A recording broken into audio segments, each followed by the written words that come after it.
반갑습니다. 오늘은 간밤에 들려온 미국, 유럽이 우크라이나 안보 보장에 대해서 합의에 들어갔다는 내용 전해드리고요. 전쟁 판도를 흔드는 새로운 안보 축으로 부상할 것인가가 핵심인 것 같습니다. 그래서 이거에 대한 해설 해드리겠습니다. 미국과 유럽 주요 동맹국들이 우크라이나의 장기적인 안보 보장을 위해서 중대한 합의 도출에 들어갔어요.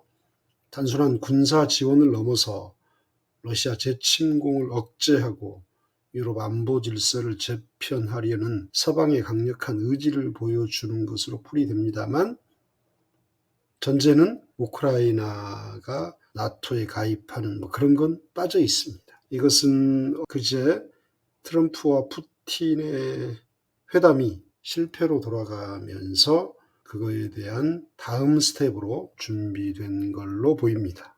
핵심은 러시아 재침공을 억제하는 겁니다. 그래서 안보 보장 조치를 구체화하는 건데요.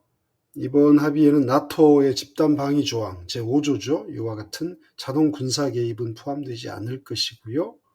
다음 세 가지 정도가 명시될 걸로 알고 있습니다. 첫 번째가 지속적인 군사 지원 및 첨단 무기 제공, 그래서 F-16 전투기, 패트리어트 미사일 시스템 등을 계속 제공하겠다. 그 다음에 경제 제재 유지 및 강화, 러시아에 대해서 강력한 경제 제재를 전쟁 종료 이후에도 장기간 유지하는 방안이 논의된 것으로 보입니다.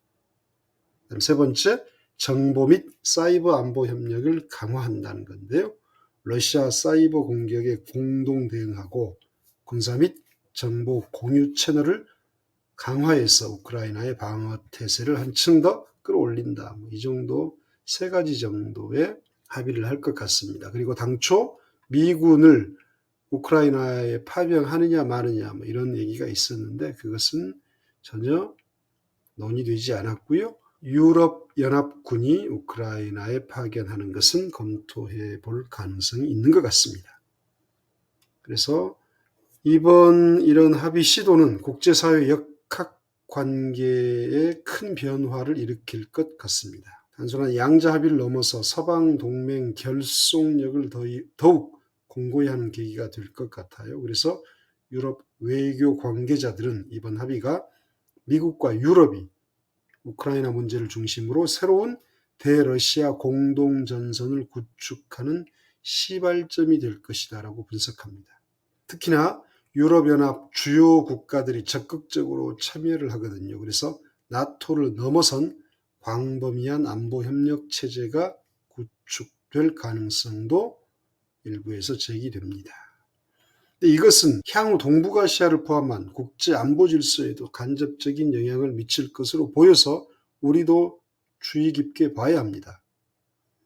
한국의 한 안보 전문가는 서방의 안보 협력 강화는 북한, 중국, 러시아 등 권위주의 국가들의 연대에 대한 견제 효과를 가져올 수 있다. 이러면서 동시에 미중 갈등 심화와 맞물려서 국제 질서의 분열을 더욱 가속화할 위험도 내포하고 있다고 진단했습니다. 자, 그럼 이것의 경제적 파급 효과는 무엇인가? 크게 보면 에너지 시장 안정과 전후 복구에 대한 기대감으로 경제적 파급 효과는 플러스가 될 것이다. 이렇게 전망합니다. 왜냐하면 합의에 포함된 우크라이나 재건 지원 방안은 전쟁으로 피폐해진 우크라이나 경제를 회복시키는 데 중요한 역할을 하겠죠. 그리고 러시아에 대한 경제 제재가 장기화되면 오히려 국제 에너지 시장의 안정성이 높아질 거라는 기대감이 나옵니다. 하지만 이런 이제 합의 시도가 곧바로 전쟁 종식을 의미하는 것은 아니죠. 러시아 반발이 예상되고 추가적인 도발 가능성, 곧바로 어제 우크라이나 마을 2곳을 점령했다고 발표했죠.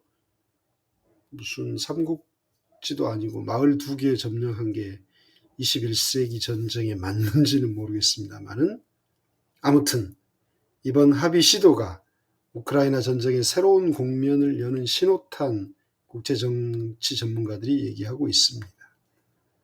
그래서 우크라이나 전황, 러시아 반응을 예의주시하자. 이렇게 오늘은 미국과 유럽연합 간의 우크라이나 안보보장 합의 시도에 대한 해설해 드렸습니다. 마치겠습니다. 투자의 신이었습니다. 감사합니다.